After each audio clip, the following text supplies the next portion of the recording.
Hello, everybody. Welcome back to Miami Total Football Radio, the show.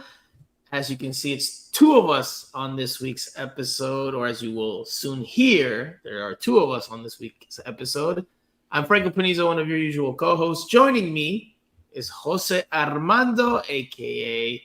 Cinco, a.k.a. Island Jose. Island Jose has stuck around. But Cinco is for the OGs that are from when we were trying to get an original nickname for you, and we were struggling.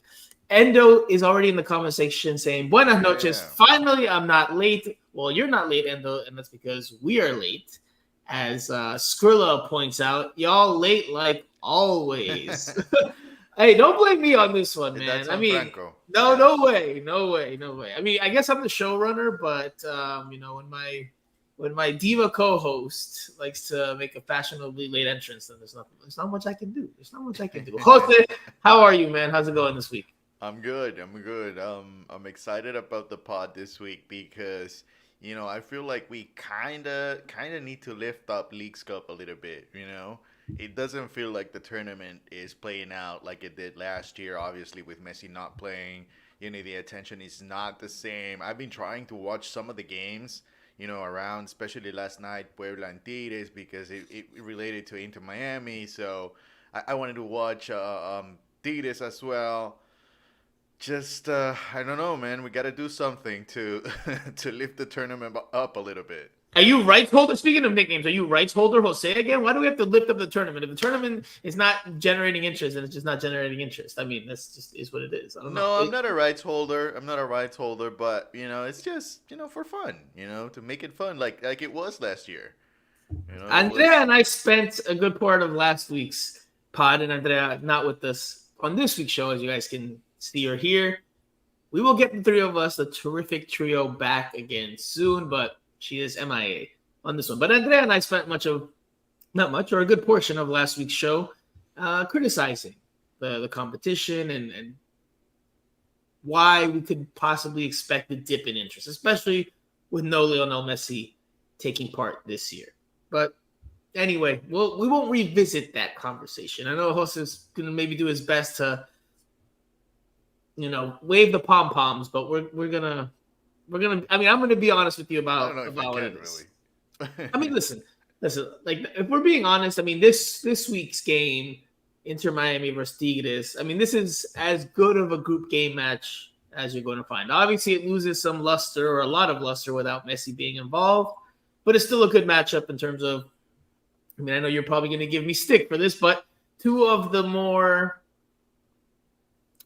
well-known teams, club teams in CONCACAF in North America. Because if I say two of the biggest teams, you're going to start arguing with me about Inter Miami being a big team. So I'll just say two of the more world-renowned,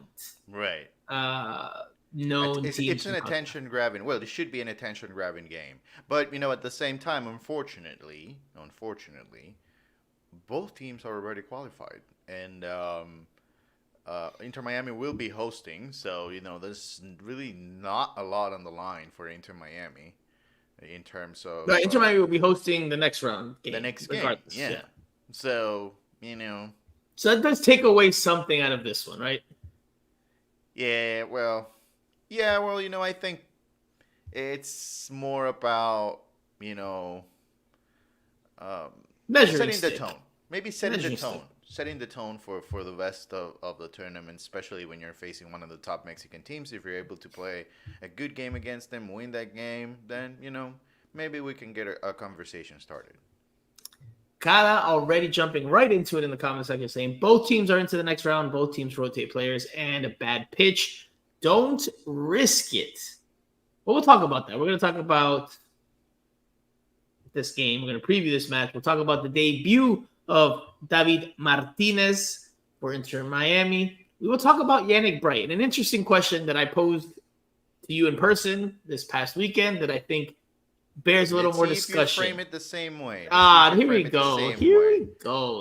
Because you might have, you had some time to think things through. So Akisita Andrea Yanis, our beloved co-host, she brings the fire, the opinions, You bring the sarcasm, the Honduran sarcasm. Um, and yeah, we'll get to it. We have a different type of sense of humor, but we'll get to, you know, sharing our piece with regards to Yannick Bright's role with this team in the near future. We'll get into all of that. We'll dive into that in a little more detail. And yes, we'll quickly recap and of course, dive into a little bit of the victory over Puebla this past weekend because Inter Miami started its League Cup title defense with a 2-0 victory over the Mexican counterpart.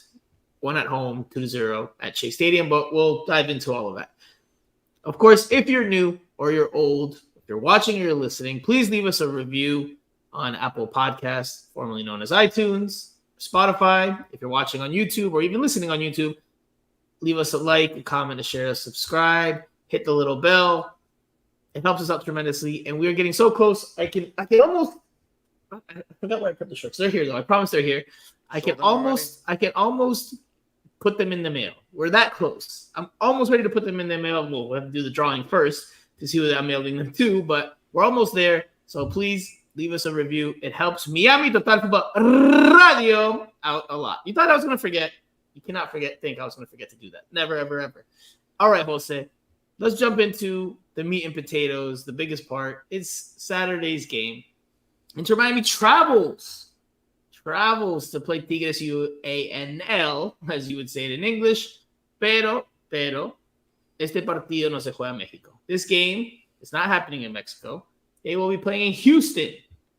Inter Miami travels to take on Tigres. Should be a pro Tigres crowd, I imagine. What should Inter Miami expect, and what should we expect from this game in terms of the opponent, the atmosphere, and what we will be seeing before our eyes on Saturday night? I think it's hard to tell at this point because of what happened last night. I think Tigres, if I'm Tigres, I'm leaning towards resting some of my players, just because, it's a slightly quick turnaround for them, at least quicker than Inter Miami. Um, like we mentioned before, they don't really need to win this game. They are already moving on to the next round.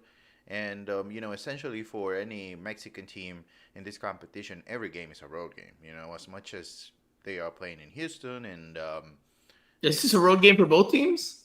Yeah, I think it's a road game for both teams just because, pitch conditions are going to be tricky for both. I don't think, any player wants to, be a part of a football game in NRG just because we'll know the history of that stadium when it comes to.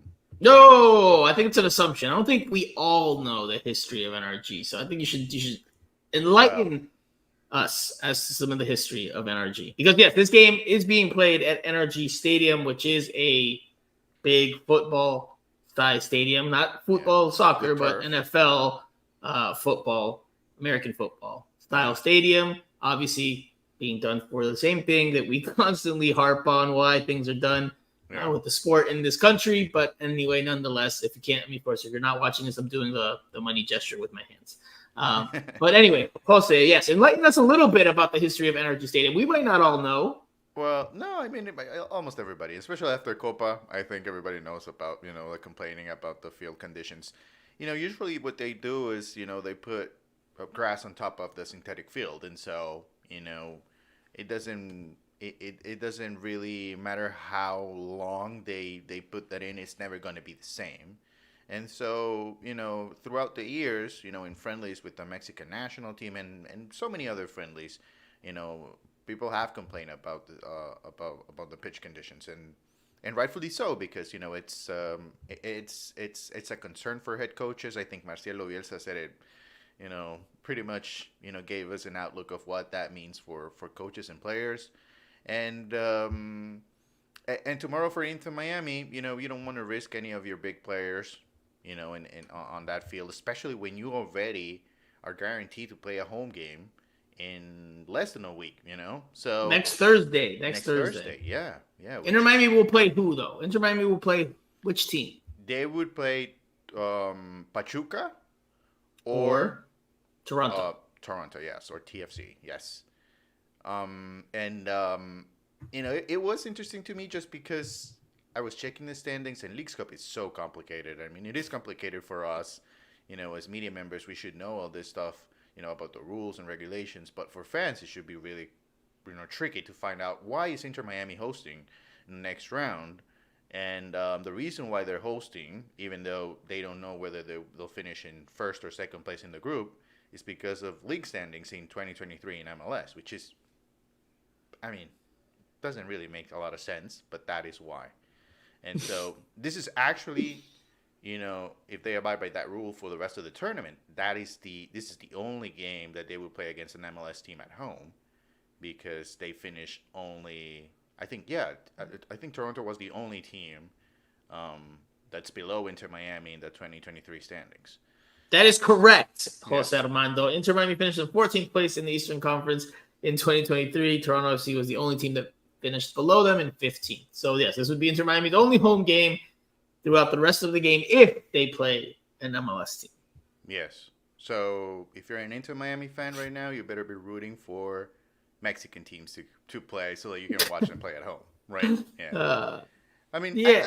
Honestly, it's... Who's the bigger away team, though? We both said this is a away game for both teams because, yes, and I will stick with this because, the topic comes up when Mexico's national team plays in the United States. Yes, it's a pro-Mexico crowd, and yes, that on the field can help make feel for a home environment, but they still have to travel.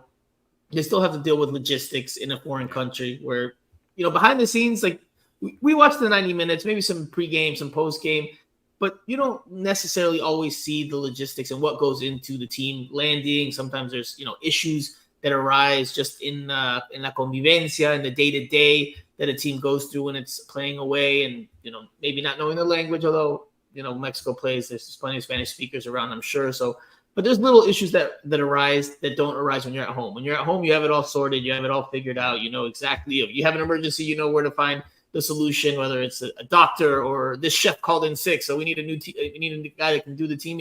Like things like that, little things that may not seem like a big deal and maybe aren't a big deal in the grand scheme of things, but there are little points that add up leading into a game. So yes, Tigres is an away team. Inter Miami's traveling, and they will probably play in a pro Tigres environment at the stadium. Who is the bigger away team though in this one? All those things that I just talked about considered. Inter Miami, right? Yeah, I would think Inter Miami just because Messi's not playing. But, the one thing that makes me think otherwise is how many fans actually bought tickets way when the matchup was announced. If a lot of Messi fans bought tickets, then I'm sure they're still going to go to the stadium.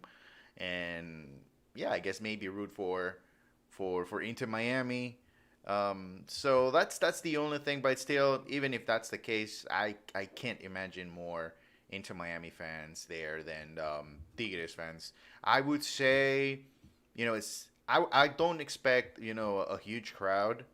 I think the stadium's going to be too big for this matchup unless they give away tickets. But yeah, without Messi, as we all know, things change drastically. And we know that Messi's not going to play for a while, so this is not a situation where we're waiting until, Tata's press conference tomorrow to confirm that he's playing or not. So, this is a really tough situation for the tournament when it comes to attendance, because this is definitely not the plan or what they had in mind for this game. Yeah, absolutely. Messi's all but out. Didn't train earlier this week with the group when they were on the field. So, not official because he hasn't been officially listed as out, but anyone that saw that ankle a few weeks ago knows that he's not coming back anytime soon. Although Tata, I think he gave us something, he said that he'll still be on the boot for a while, and then after that he'll get some work done. So until he's not on the field with the team, we can assume that he is with the boot or just taken off the boot, We don't even get a glimpse of him these days. Whoever wants their weekly Messi update from Miami Total Football Radio, the show, because we're boots on the ground reporters, haven't even seen him. We don't even get a glimpse of him. Don't know if he's in the boot or not based on what we can see at training. We know he's in the Maybe building though, and not necessarily because of something that Tata said or one of his teammates, but because of what Pablo Sarabia from Wolverhampton, who by the way they'll be playing here this weekend, um, if the rain permits. He actually said that he spoke to Messi in the building, so that's why we got a little bit of information that at least he's getting the treatment inside the building and not someplace else. So there you go. That's it. That's the newest information that we have on Messi. We'll probably get some more or not from Tata tomorrow morning. we'll see. We'll see what we get from Tata. Obviously, Messi is the biggest name or was the biggest name when this match came together some time ago. Luis Suarez is probably the second biggest name in terms Yeah. of recognition. And then you could say Busquets, Jordi Alba, but Tigres has a very big name of its own, especially when you talk about in the CONCACAF region. And it's not a CONCACAF player, but it's a player that has really, really, really made an impact since coming over from Europe. And that's Andres Pierre Gignac, the French striker who has scored goals in bunches and helped Tigres be very successful since his arrival years ago. He stuck around. It wasn't a quick little thing for him, just trying a new thing in Mexico and then going back to Europe or calling it a career. He has stuck around and been very competitive.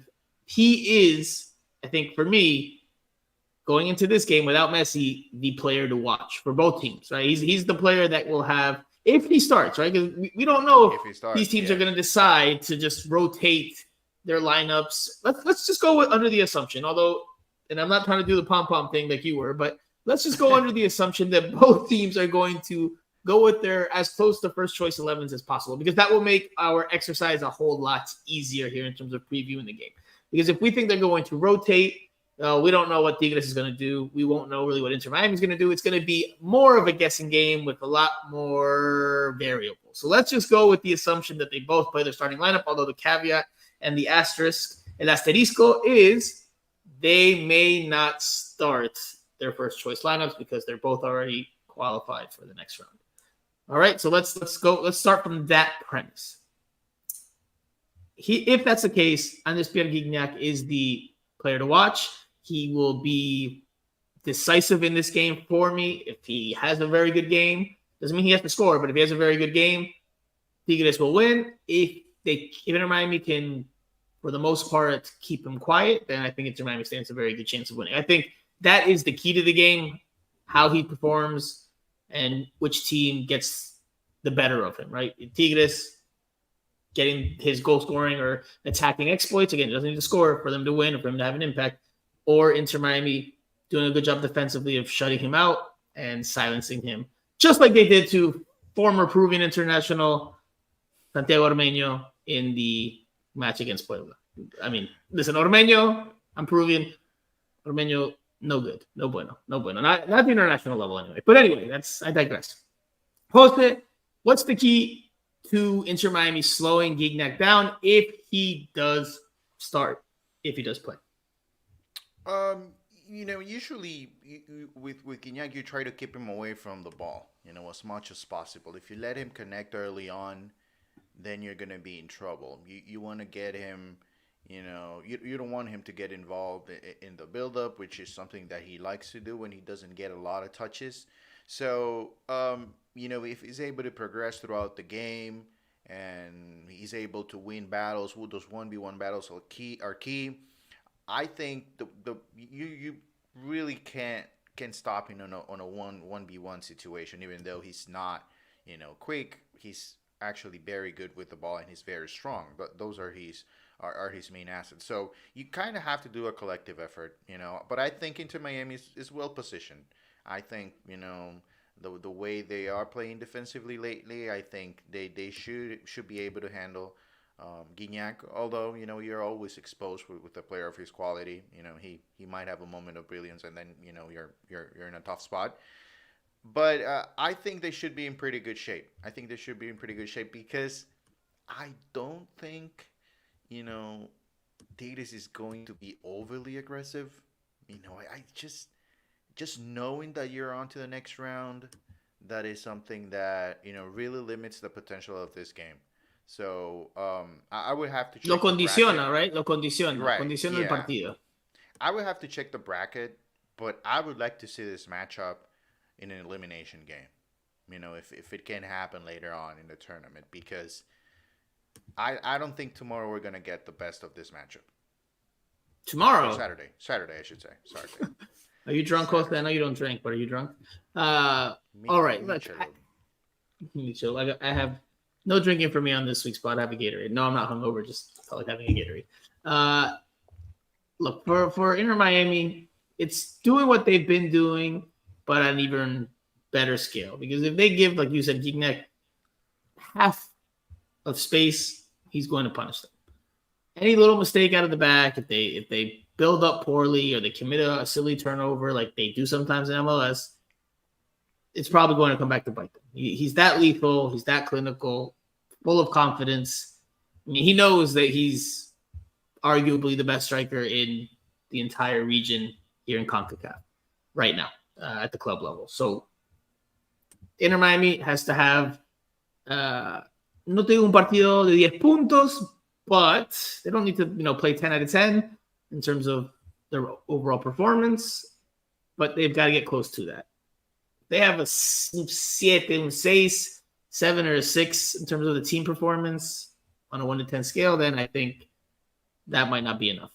Again, we're going under the assumption that Inter Miami and Tigres both play with their starters. It might very well not happen. The name of this week's pod is Stepping into the Lion's Den, a tussle with Tigres. It was supposed to be a very high-profile match. It still is high-profile, relatively speaking. But, Jose, let's be honest. Do we expect some rotation here? Do we expect some rotation? Yes, I think especially on the Tigre side, for Inter Miami, I don't know if they have a lot of room for rotation. I would say Campana could get the start. Then, if you look at the center back position, even though Cristo came back this week and was training with the rest of the group, I would still think that Tata will not risk him in this game. Um, Other than that, I don't see Ian Frey starting. Franco Neri's in a tough situation. I mean, he really needs to start here, but I don't know that he'll get it. So Tata said something after the last game, Jose. Well, he was asked about, how he views this competition this year. And again, you read into quotes, post-game comments from a coach, or any comments from a coach at face value, or you could try to read between the lines. And he said that because this is a competition that's separate from the MLS regular season in terms of the scheduling, right? It's not a competition that coincides in terms of the timing. I mean, it does, but league play has halted for both leagues. That he sees no reason for why they can't go for it, or why they should not prioritize trying to win this tournament right now. We can argue whether that's true or not. We can debate over whether that's true or not. But that leads me to believe that they will play, at least in Miami, will play as close to a strong starting lineup as possible. I agree with you. I don't think Luis Suarez starts in this game because of his knee problems, because of the field conditions. I would be surprised if he starts. Not like shocked out of my mind or shocked out of this world, but I wouldn't be surprised if Leo Campana gets the start over Suarez. I think that's a likely change.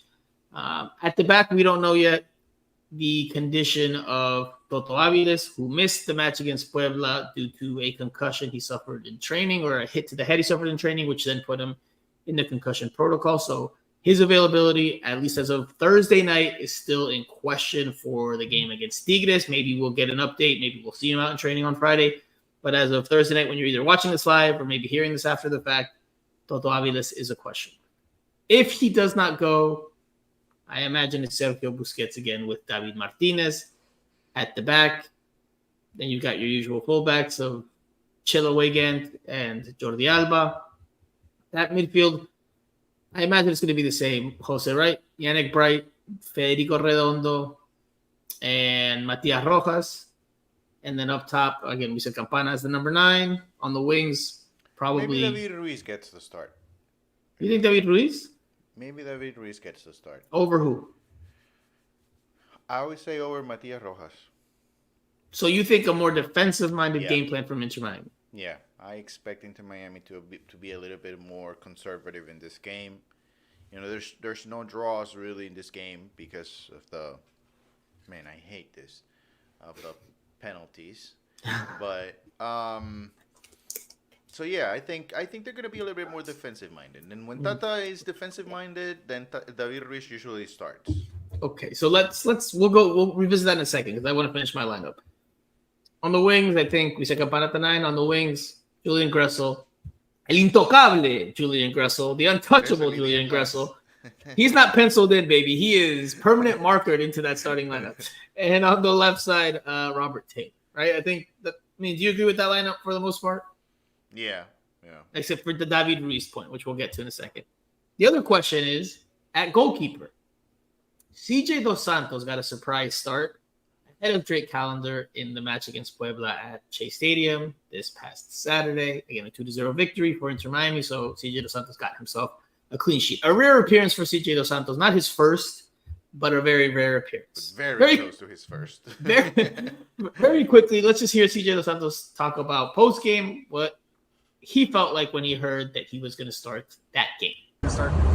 I got very, very happy, very emotional because I've worked very, very hard to get to where I am now, and there's been a lot of peaks and valleys, and I'm just glad that I got this opportunity, and I'm very, very happy that it went well in the end. Okay, now, very quickly, I will say this, my analysis from the match. I mean, CJ Dos Santos had a solid game. It wasn't wow. He didn't stand on his head to preserve the clean sheet, but he also didn't make very many, if any, mistakes. So it was a solid game. And, passes the test. Give him 2 thumbs up for a solid performance. Defense did its part as well. So, he wasn't called upon too much. And he had a I'd give him a 7 out of 10. Solid game without being overly impactful. Solid game for the goalkeeper. Jose, does he start again in this one? No, I don't think so. I think this, even though, like you said, it's practically, for the most part, meaningless because both teams have qualified. Yeah, but this is a bigger stage. This is a bigger stage. This is not a home game against Puebla. I mean, no offense to Puebla, but okay, el Tata Martino Rodriguez over there. Okay. So yeah, I don't see him starting. I think you need your MVP from Leagues Cup back. I would say this. Drake Callender is a big part of this team. When Drake Callender when he has a good game for this team, usually things go well. So ya viene la crítica. Here it comes. I feel it. No. I mean, he's a big part of this team. So this team really, really needs him. They do really rely on him. He's obviously gonna make some mistakes every now and then. And we're going to criticize him for that because as usual with goalkeepers. But I think he needs to play. He needs to get back in the starting lineup. It was nice from Tata though. I would say this. It was nice wow. from Tata to have CJ play in an international competition. Coaches get paid to be nice now. Okay, all right, okay. I'll say this because I jokingly alluded it to you there. Tata Martino post game when he was asked about CJ Dos Santos starting over Drake Callender said they had been looking for an opportunity to give CJ Dos Santos some minutes. They thought that was the game. He later went on to, he was asked a different type of question, and he later, said, "Oh well, let's not think that we were taking this game any less seriously because CJ Dos Santos started over Drake Callender, that we were overlooking Puebla in any type of way." So I'm paraphrasing, but that's essentially right. what he was getting at. And I could not think that that's more bullshit than anything, because if it was a must-win game, there's no way CJ Dos Santos was starting that match. There's no way. They were definitely overlooking, if not Puebla, which, if that's what they were doing, then, they were mapping out their road to the next round, which only takes a win. If they weren't doing that, then they were definitely mapping out the odds of the competition, where you only need one good result and you're practically through to the next round. Now, obviously, you don't want to lose to Puebla at home and then need a victory against Tigres, but they took that gamble because they didn't change much of the rest of the team. They didn't think it was going to be a significant change, and it worked out for them. But I still don't buy it that they didn't view that game as any less, because if it was a competition final or if it was a knockout round game, no way CJ Dos Santos starts that. Right. So, yeah. And I think that's just the reality. No, and if you've watched football before, you know how it is when you change a goalkeeper. You're taking a chance. Goalkeeper, usually, it's pretty well defined. There are only a few teams that will have two top goalkeepers, and you'll feel no difference when you play one or the other. So if CJ Dos Santos was starting, I get it that they were trying to find a game so that he could get some minutes, but you're. But he can't play in Inter Miami 2 games. Like he can't go to No, it's not the same. MLS Next Pro is But he can still get minutes there. It's not like. Yeah, but it's not the same. It's not the MLS same. Next I agree Pro with could that. Play at Kendall Soccer Park on Sundays, and it wouldn't be a difference. So. You don't want everybody playing at Kendall Soccer Park on Sunday. You want them playing in an official. Would you? Okay, how about this? If you were CJ Dos Santos, would you rather play Inter Miami 2 games as a starter, or just play one in a blue moon on the first team? No, I would play with the first team, no doubt. No, only one game. Listen, we've seen Inter Miami blown out or use players that are on the bench or not being used on the first team too much. And if they're at home, they'll have them play on the second team, the next day or a couple of days later. I'm just saying they could do something like that if they wanted to get him more minutes. And I get it. He's the number 2. So, they need him with the first team in case anything happens to Drake, but he could get minutes here and there. It's not like this was the only opportunity in the entire calendar of 2024, no pun intended, that CJ Dos Santos could start. With the first team, he'll get another opportunity once they win the Supporter Shield or they secure first place in the East. That's the other chance that they would get, and you don't know if that's actually going to happen because it's a tight race as it is right now with Cincinnati and LAFC LAFC, right? So, it might go down to the last game, and then he's not going to have that opportunity. And honestly, I've been thinking about this, and I don't know if you feel the same way. I think that Inter Miami's in a similar situation this year in Leagues Cup that they were in last year. They don't really care that much about Leagues Cup. If they move on, they continue to win games, then so be it. But if they get eliminated in the next round on Thursday, I don't think there's going to be a lot of complaining around. No, there'll be some outside criticism. Oh, Inter Miami's out, but yeah, but they inside, I don't think they'll care as much. I think they'll take the time to rest a little bit and get ready for the rest of the regular season. Absolutely, so I agree. I don't think they are very concerned about this tournament. They're not feeling any pressure at all.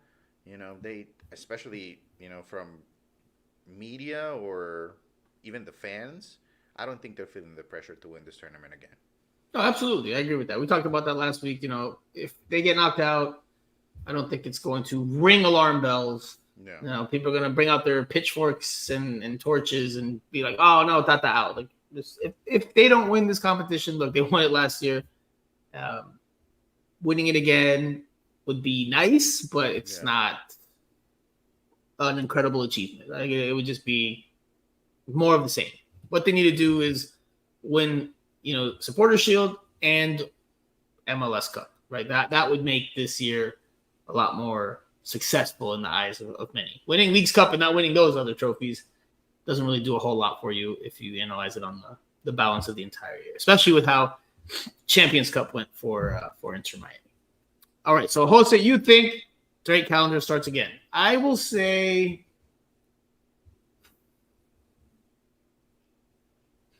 because Tata did say that there's no guarantee that CJ Dos Santos starts, the rest of the games in this tournament. I agree with you. I think Drake Callender will get the start.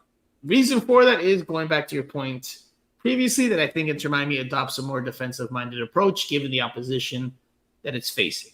And in that case, even though Drake Callender, there's no denying it, there's no hiding it, has committed some routine or has committed blunders on some routine saves. It's still something that plagues him from time to time where there's savable shots that he lets in either at the near post or that go through his hand or his hands. When he's on, he's on. And when he's on, he's, as a shot stopper, at this point, light years ahead of CJ Dos Santos as a shot stopper. I'm talking about being an all-around goalkeeper with, the ball at your feet or building out communication, coming off the line, the cutoff crosses or anything like that. But in terms of shot stopping, he's light years ahead of CJ Dos Santos at this point, which is understandable. He's played a whole lot more. Yes. And, could also just be more talented in that regard. Yeah, he should be, yeah. So given that Inter Miami will play a more defensive-minded, will take a more defensive-minded approach, as I agree with you, then yes, I think Drake Callender starts. Now, Jose, you touched on David Ruiz. I don't want to spend too much time on it because David Ruiz is a minor subplot with Inter Miami. A superstar, yes, nice. He's a minor subplot, and he's a footnote right now with Inter Miami. Andrea and I talked about this. You and I have talked about this in person. Ever since his red card in Champions Cup, the boneheaded, costly red card in Champions Cup, he's fallen out of favor. Now, you can chalk it up to the emergence of Yannick Bright, the return from injury of Diego Gomez, Benjamin Cremaschi, etc., etc. You could, Federico Redondo also returned from injury. You can chalk it up to all those things. But I don't think it's coincidence. I said this before, that after that red card, he's fallen out of favor. He's starting to get a little bit more minutes now, but again, Cremaschi's on national team duty at the Olympics, and so is Diego Gomez. But he's starting to get some minutes. You think he could start in this game? You think he could replace Matias Rojas? Yes. I think this would be the perfect game for him to start. I think Tata needs to give him minutes. You got a haircut? Do you want to read the comment? Let the people know who's asking the question. No. Princess Shorty says, Franco, did you get a haircut? Looking good. Thank you, Princess Shorty. I appreciate that. I promise you all, Princess Shorty is not a relative of mine. It's not my mom or anybody like that who I tell to come in here and give me compliments. Thank you, Princess Shorty. I appreciate that. I did get a haircut. I usually get a haircut every Thursdays. I won't get one next Thursday. My barber is going to Los Angeles, and he won't be in town until Friday. So no haircut for me on next week's pod. If I look a little scruffier, then you know why. He did it on purpose. Sources tell me. Hey, he didn't know anything about LA, and he's like, oh, I've been asking all my clients what to see, what to do. He's going with his family. And I know we're going on a side tangent here, but he gives me his phone, and there's a list of everything to do, the basic stuff. There was no list of In-N-Out, man. No In-N-Out was listed on his iPhone. So I was like, brother, you need to go to In-N-Out. You got to have animal style. I think In-N-Out, I know this is controversial, is a top-notch fast food hamburger. I wish there was some on the East Coast, but there's not. Way better than Five Guys. Animal style on the double-double. Animal style on the fries. So good. So good. Anyway, Okay. Tank721 says disheveled and homeless Franco next week. Yellow card to Tank721. Yellow card to Tank721. Anyway, all right. Jose, David Ruiz, you think he gets to start? You think Matias Rojas comes out? You think Inter Miami goes? I mean, I think they take a defensive-minded approach, but I don't know if they do. I don't know if they change the personnel to also reflect that, because I think you would lose a lot in the attack if you take out Rojas. Yes, but especially if Toto Avilés comes back and then you allow Busi to get up the field, then that's certainly going to help a lot. Having Busi behind Federico and David, and they can run up and down the field. You can attack through the wings. So you'll obviously lose some of the quality that Matias Rojas brings in the middle, but you lose something in possession. Yeah, but you gain defensively. You gain a lot more. So if that's the approach, which I think it will be the approach, then you would rather have David Ruiz, who is fresh, who probably has been waiting for the opportunity for a while. Right now, you don't really have to take minutes away from Diego Gomez or Benja Kremaski. So I think this might be the game. Interesting. I don't agree with it, but it's interesting. It's definitely possible. Very quickly, before we touch into something else you just mentioned, any chance Inter Miami goes to a back five to offset Tigres? If Tigres is playing at full strength, because if they're not playing at full strength, then there's no need to go to a back five. Yeah. But if they're not playing at full strength, I think this is a good question for Tata. Does he expect Tigres to come out at full strength? Curious to hear what his response will be. Let's ask him tomorrow. But again, back to the point. If they play, Tigres plays at full strength, Inter Miami, could we see them in a back five? Or does it depend on the center backs? Does it depend on who's available? Yeah, earlier I was thinking about it, but, I went back and forth, and at the end I said, no, I don't think so. Because it never worked. It never worked for them. So, there's really no reason. You're short on center backs as well. So yeah, I think that's the biggest point. The biggest point.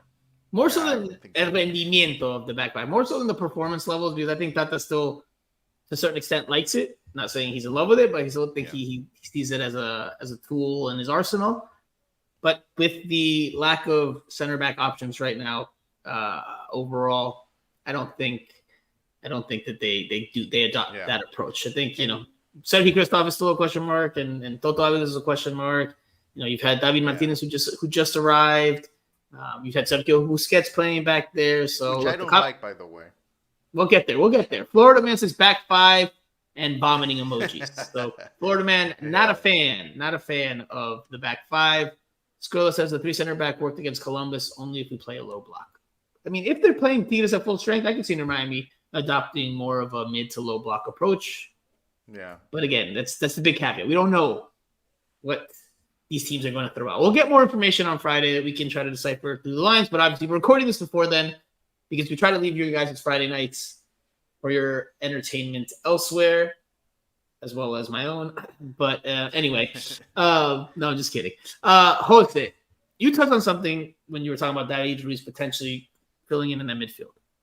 You said Busquets would slot in back into the 6 role, or el cinco, as it's known in Spanish. Not the Jose role, but just el cinco posicionalmente, positionally. Again, we won't dive into it, but in Spanish it's 5. In English it's a 6. Just depends on where you were brought up and raising the game in terms of what that number is, or what it stands for positionally. Anyway, defensive midfielder would be Sergio Busquets if Toto Aviles is back to start alongside David Martinez. If that happens, where does Yannick Bright go? And this was the question that I posed to you. Next to Tata Martino. This is the question that I posed to you in the press box, and I posed to our listeners and our viewers. And I'm curious to hear them in the comment section or read them in the comment section. I'm curious to see what they say after the fact on Twitter or in the comment section on YouTube or wherever. Because I think it's a very interesting talking point. And it's eventually going to happen. It's going to happen at some point. At some point, Inter Miami is going to get healthy at center back, and they will have Thomas Aviles and David Martinez playing alongside each other, whether it's this Saturday in Houston or at some point in the near future. At some point, it will happen. At that point, you no longer need Sergio Busquets to play in the back line. So therefore, you push him back into his regular 6 or cinco role in the midfield. Yannick Bright has been occupying that spot. And I'm going to make it very clear before Jose comes with his little quips and his little remarks. Yannick Bright is nowhere near the player of Sergio Busquets. But what Yannick Bright does bring to the table is some pretty good defensive muscle, steel, industry work rate that Busquets does not bring you and that the team does not have in that midfield when Yannick Bright is not there. Yannick Bright's playing, for me, at a very good level. At a very good level right now. Like, he's making an impact. He's recovering balls.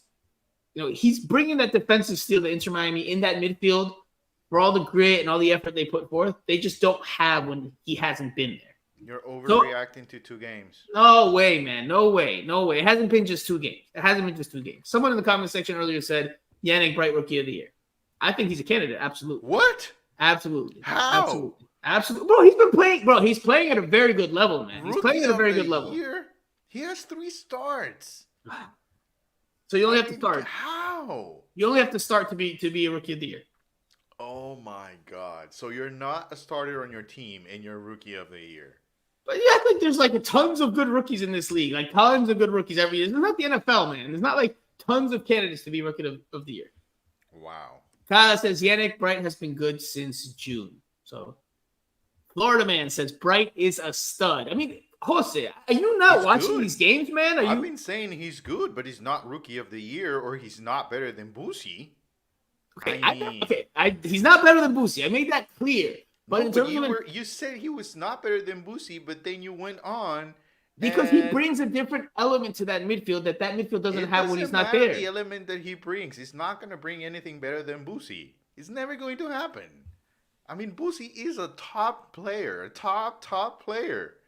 Yannick Bright, the question is, Jose, the question is, I fully agree with you that Sergio Busquets, when the center backs are healthy, will take his spot back in that midfield.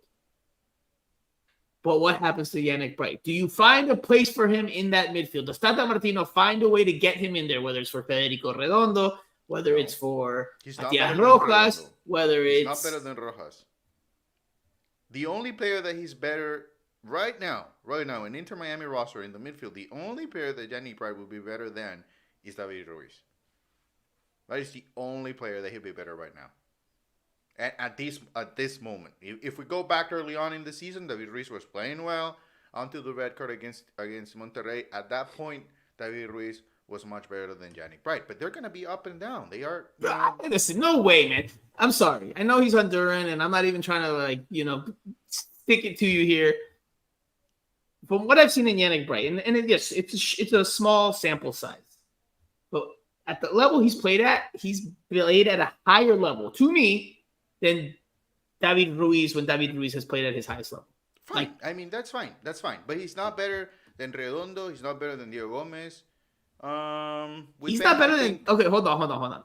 Again, it depends on the función, right? Like, it's not like he's the exact same player as these guys, right? So it's about what he is tasked to do and how he does it. Is he better than Federico Redondo? I think an argument could be made. Is he more... Is he more talented? No, he's not more talented. But in terms of what he does, in terms of what his roles and responsibilities are, does he do that better than what Federico Redondo does? You were talking to me a couple weeks ago in the press box about Federico Redondo and how he has not really performed well. Right, yes. And yet, he's still better than Yannick Bright. And more talented, yes. More talented, yes. He should be better than Yannick Bright at this point because, his path to Inter Miami is much, much tougher and has put him through so many things than Yannick Bright. So he should be better at this point. Redondo should be better than Yannick Bright. Yannick Bright is coming from the draft, from the MLS draft. So what? He's playing very well. He's playing very well. Okay, the question is, very simply, and look, Kyle says here, the function of Bright is better than Arroyo or Gregory. Need that profile from Bright. With the level that he's playing at, do you find a place for him in the midfield or not? Just yes or no. You say no. Clearly no. Okay. I think it's a tough decision to make. I think it's something Tata Martino should think about because he's playing at a very good level. Now, what I think will happen, I agree with you. I think he ends up on the bench because Inter Miami is focused more on attacking and being protagonistas with the ball, possession-based. Yannick Bright doesn't necessarily fill that role as good as he can be defensively. And because he doesn't necessarily fill that función, that function, then he gets moved to the bench as one of the primary options to enter the game if they need to see out a game or see out a result. Plus, he doesn't have a lot of experience, and it is going to be only... David Ruiz. No, wait. Listen to me. He doesn't have a lot of experience. Therefore, it will be only normal for him to have a bad game sooner rather than later. Okay? I mean, if Yannick Bright comes out tomorrow in the starting lineup against Tigres, he makes a couple of mistakes, Tigres wins because of those mistakes, doesn't mean he's the worst player in the roster. It's only normal. He doesn't have the experience. We're not going to be able to see the full potential of Yannick Bright this year. It's going to take some more time. We could see something just like we did last year with Diego Gomez. We thought there's something there, but he doesn't look. He still seems like he's not ready yet. Well, with more time, we've been able to see him a little bit more, playing a little bit more. Now, Diego Gomez is a different player than what we saw when he came to Inter Miami. Not necessarily because of Inter Miami, but because of his development as a player. So the same thing should happen with Yannick Bright, who only gets like 3 starts in the last 2 months, and now we're telling everybody that he's better than Boosie. Come on now.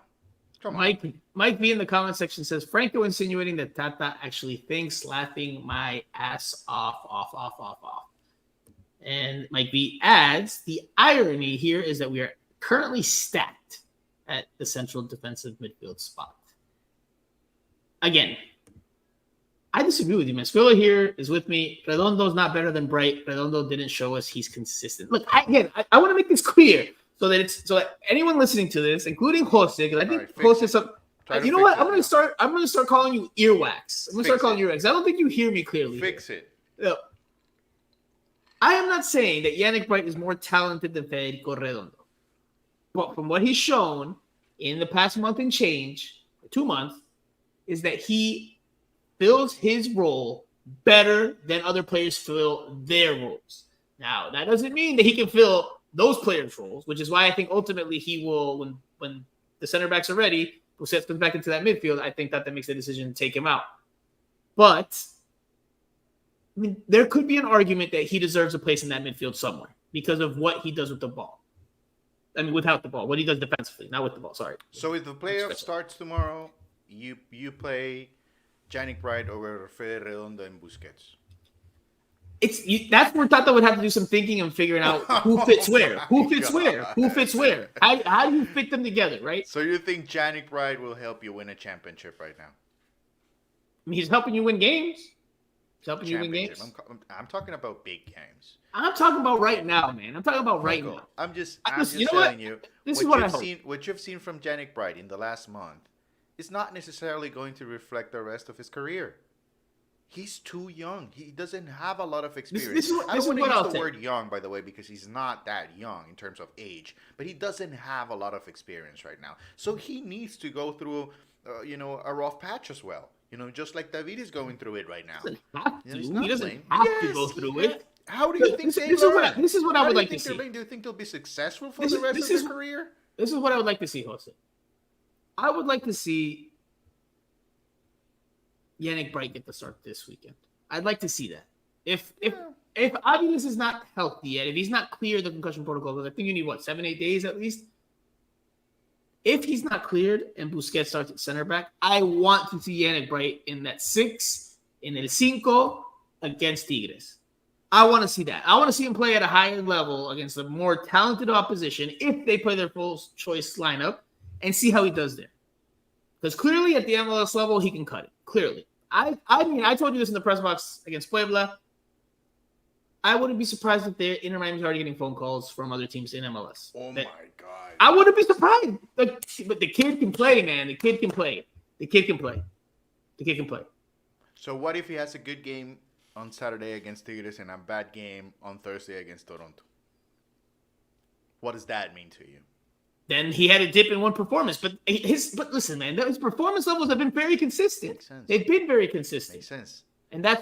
He's allowed at this point in his career. He's allowed to have one good game, 2 bad games, and that doesn't necessarily mean he's the worst, right?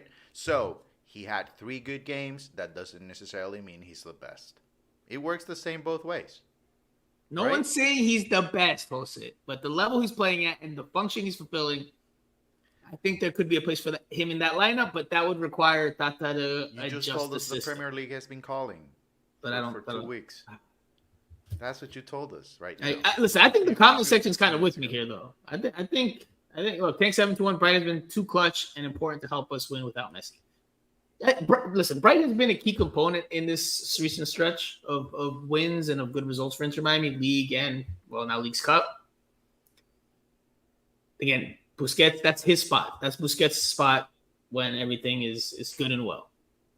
But Bright has made a case, man. Has made a case for himself to have earned more minutes in that midfield. I, again, repeat, Tata Martino will probably just bench him because the way he wants to play, Yannick Bright with the ball doesn't necessarily fulfill that function good enough. But I think there's an argument to be had that he could be deserving of minutes when Busquets comes into that midfield. It's a matter of moving it around and figuring that out. But I think that there's let's say Busquets comes back into the midfield. We can close out this topic on this. Let's say Busquets comes back into that midfield, and Inter Miami looks a lot weaker defensively, and they start giving up goals. And David Martinez, he isn't protected as much, and they start giving up goals in transition. I mean, then it's going to be like, oh, well, where's Yannick Bright? Why isn't Yannick Bright playing, et cetera, et cetera. So no way. No, okay. No way. Inter Miami, their success or not doesn't depend on Yannick Bright at all, and will never depend on it for the next few years. That's for sure. And I'll say one thing. If you want me to read that, yes, read that from Skrilla. Yes, the 2 goals we scored. Well, Inter Miami scored against Puebla is because of Bright. He recovered the. Yeah, I mean, fine. I'm not saying he's not having good games. I completely agree with you. He's having great games, but this is not the time for him to be a top contributor and win championships for Inter Miami. There are other players that are a higher level. They have been tested at higher levels, and therefore they should get the start. He's going to be a good asset, and if Busi comes back to the midfield, then maybe David Ruiz doesn't start tomorrow, and Yannick Bright gets a start. I completely agree with you that he should get starts. He should continue to play if there's as many players out as they are right now with Gomez and Benja out in the Olympics. I would completely agree with you. Tank 721 says that está loquito Jose. Yeah, I think you're overlooking how good he's been in the stretch. I think you're trying to pump the brakes and not overreact, which I get, but I think in doing so, I think you're overlooking how good he's been in the stretch. I think you're overlooking. He has been very good, and I actually asked that a few weeks ago. Because I did notice the way he's contributing to the middle of the field, no doubt. I thought he had amazing performances, but it's just 3 of them. The point that Skrilla just made, which I didn't even touch on, which is an incredible point and a point that needs to be made, and something we talked about in the press box on Saturday against Puebla. He recovers the ball and initiates the attacking sequences that lead to goals for Inter Miami. And listen. Again, I'm not saying he's orchestrating these passes, like Sergio Busquets and pinging these diagonal balls in the air to the attackers. No, but he's recovering the ball and quickly playing it forward to his teammate that then leads to another teammate, then leads to a chance on goal. And that's important for Inter Miami. It's not just about always just attack. It's also about what you do without the ball. And without the ball, Inter Miami has been pretty good during this recent stretch with him in there. This Mike B says, let's remember. This Mike B in the comment section. Let's remember, after Arroyo left, our defense was a disaster. Exclamation point. Only Bright has similar characteristics. I hope they sit him down so everyone can see how our backline looks weak without him. This is very Inter Miami. I've seen this so many times. You guys see young players play, good for a month and a half, and then you start building castles. Christian Macun, perfect example. Breck Shea, he was not young. Breck Shea was young and Breck Shea in the same. But Breck Shea played not a point. 2 good games. Well, not even complete good games. Made 2 crosses, and everybody was, oh my God, Breck Shea, he gives it all for this team. Blah, blah, blah. Breck Shea, that's another example. Even David Ruiz is an example. Whenever he was not ready to start, and oh my God, David Ruiz, all over the social media. Kyle says, Jose, it's Brent we're talking about, not Lawson Sunderland, brother. Oh, but no worries. Lawson Sunderland will play 2 solid matches in the next month, probably, and then everybody's going to be, Lawson Sunderland, he needs to start, man. Oh, the future of the team. We've seen this so many times. Even with Will Trapp, I remember Will Trapp. Oh, my God, Will Trapp. Wonderful player in the middle. Oh, my God. This is so. I like your invitations, Jose. I like your invitations. Okay, Jose. Very quickly, we're already at an hour here. We'll leave it there. We'll leave it there with Yannick Bright. The comment section's eating it up, though. The comment section is eating up this fiery debate. It's clear to me that Island Jose is on an island on this one, at least in terms of the active members in the chat. We'll talk. Everybody else can chime in the comment section. Can chime in on Twitter or YouTube after the fact as well. but I think you're on a lonely island there, Jose. All right, very quickly, Jose. Inter Miami against Puebla, they won 2-0. Goals from Matias Rojas and Luis Suarez. Nice goal from Matias Rojas early on. And Luis Suarez puts it away after a nice team sequence, thanks in part to Yannick Bright. But, of course, one of the biggest talking points in this game from an individual standpoint was that David Martinez made his Inter Miami debut. He started, went the distance. This is what Tata Martino said after the game with regards to the Paraguayan center back. Y David creo que completó 90 minutos. Es cierto que por una desgracia Toto tuvo un golpe en la cabeza ayer y en el último entrenamiento y quedó afuera del partido. Pero bueno, él estaba con muy pocos días, estaba preparado. All right, before we dive into a little more, this is David Martinez talking about him getting, well, his performance. This is him talking on his performance. Bien, si bien no venía jugando 90 minutos hace mucho tiempo, me sentí bien, me estoy acostumbrado también al calor acá, pero creo que partido tras partido me voy acomodando. Jose, what were your impressions of David Martinez? I mean, you could translate there, but essentially, Tata was saying that David Martinez played, in part because Toto Aviles had the concussion, and then David Martinez talking about how he hasn't played 90 minutes in a while, that he has to get used to the heat and the humidity in South Florida, but that he overall felt good. Your impressions? I know it's one game. And you're definitely not someone that wants to make sweeping generalizations or analysis. Manchester City's calling. Ancelotti is holding off on the El Clásico this weekend just to confirm that they will indeed sign Martinez. No, I mean, I don't think the game against Puebla was enough for me to judge him. The one thing that maybe caught my attention, he's good with the ball, which is nice from a center back and something that I think Inter Miami needs, because they want to work out of the build-up. So, yeah, I don't think the game against Puebla is enough for me to make a judgment on Martinez. But what do you think? Your initial impressions on him? Your initial impressions? Just good with the ball. That's it. Good with the ball, but nothing. I think on Saturday might be a much better test to see if what he's all about. The comparisons are inevitable. He will be compared to Nicolas Freire often because of the position they play, their profiles. Obviously, Freire out with the injury. I agree it's early, of course. It's one game. But just like CJ Dos Santos, David Martinez passed his initial test. Looked solid. What do you mean it's early? It's halfway of the sample size that you have for Yannick Bright, and you're telling me that he's ready to go and play in the Premier League. What do you mean? It's early. Martinez was like CJ Dos Santos, cumplió. Sí, fue cumplidor. If I give him a player rating at 1 through 10, give him a 7. Was solid back there. Did his job, did his role. And, I mean, Puebla really didn't offer a whole lot there. They didn't really put up much of a fight. And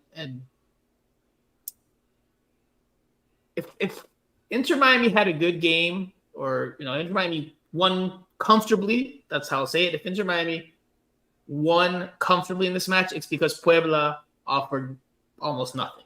Like, Puebla offered very little in this game. As a matter of fact, we put this on Twitter, both of us, you and I, Puebla's players, after the game, when they were leaving, knowing that they were practically all but out because they had to play Tigres next, they left and they had, at least one player had a Fanatics bag with an Inter Miami third jersey in there. Meaning, he probably didn't go buy it himself, but he had someone go buy that jersey for him. And there was a story I was told, an anecdote I was told after the game as well, that Puebla's players, I don't know if you heard this, Jose, maybe you did, but Puebla's players, they kind of waited outside of, the West Stand before they got onto the bus to see if they could catch a glimpse of Messi.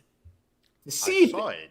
Oh, you did see it. Okay, so you share. You saw it, but I heard about it. I didn't see it. I only heard about it. So you share with the public this anecdote. Just standing and waiting for, I guess, Messi to stop by. They did early on. Wanted pictures. Yeah, I think when both teams arrived, I can't remember exactly when did they get. Stay on track. Stay on track. Give me the end of the game anecdote. Yeah, well, they got pictures with Suarez early, so I thought they're waiting for Suarez to get out of the mix zone and maybe get pictures with him. So that was not the case. They were indeed waiting for Messi to come out and maybe take pictures with him. I was not able to stay for that long because I needed to go and work on the Suarez interview. But I saw them waiting for him. But they from the time that I was there, I don't think they were able to see him. From what I heard, is that Messi had already left at that point. From what I heard is that they did not get to see him, and that I can't remember what. I don't want to say something that's false, but I was told that they did not get to see him. There's a second part to that, but I can't remember what it was, so I don't want to put out false information I'll wait till I have it clarified before I put it out there. But there was more to that story. I'll wait till I get that. Skrilla says, Apple TV showed before the game Puebla players taking pictures with Suarez and Busi. I mean, Puebla was there just essentially to make up numbers, man. I mean, they didn't put up much of a fight. As I expected them not to. Andrea last week with her 1-1 prediction and penalty kicks being pessimistic. Puebla didn't offer much of anything. Tigres should, even if they rotate this weekend, Tigres should offer more of a fight, and it should tell us more about Inter Miami. All the same, like you said, like we talked about in the beginning, Inter Miami is through regardless to the next round. They will host next Thursday either Toronto FC or Pachuca. So we plan to have a podcast before that game, preferably Monday or Tuesday, preferably maybe Tuesday. I try not to do it the night before. Just, give people some time to chew on the episode as they haven't been able to watch it live. But we'll see what my diva co-host schedule is like, because you never know with Jose Armando. Never know. All right. Jose, let's leave it there. We've talked a good bit. Unless you have a final thought or something you want to add about, Benjamin Kremaski not playing with the U.S. much here in the Olympics, or Diego Gomez, both USA and Paraguay. Again, pessimistic Andrea. She said after they both lost by goleada, they both lost by a lopsided margin in their first games of the group stage in the Olympics, that it was unlikely that both teams would make it out to the next round. Well, they both made it out to the next round. So chew on that, Andrea. Both teams made it to the next round. So Benjamin Kremaski and Diego Gomez will stay with their national teams a little longer, or their under-23 national teams a little longer at the Olympics in Paris, France. And we'll see how far they go. That's our update on the Olympics. Anything you want to add? No, not really. Okay. That David Ruiz is better than Yannick Bright and yada. Not right now, but he was, yes. He was. All right, so we'll leave it there. If you guys have been listening, either as of recently or from well before, leave us a review, leave us a comment, leave us a share, subscribe. Again, it helps us out tremendously, and we're getting very close to that number. I can almost smell the draw that I will do for someone to win those shorts. I bought those shorts during the super fire sale. I'm ready to give them away, but we just got to hit that number. We haven't hit it yet. All it takes is if you have an iPhone, go on to Miami Total Football Radio and leave us a review. But if you watch or listen on any other platform, any other media channel, also leave us a review or a subscription there. So we will leave it there. We will be back next week, early next week, Jose. Early and on time. I'm keeping count now. We'll be back next week to recap the game against Tigres. Thought about maybe doing a live show on Saturday after the match, but I imagine you're going to be very busy, as will Andrea. So probably not. Yes, probably not. Correct. But we will aim for early next week. So that will do it for this week. For Jose Armando, I am Franco Panizo. You have been listening to Miami Total Football. I knew it wasn't going to come out. I knew it. That's why I took a pause. Radio. We'll talk to you guys again next week.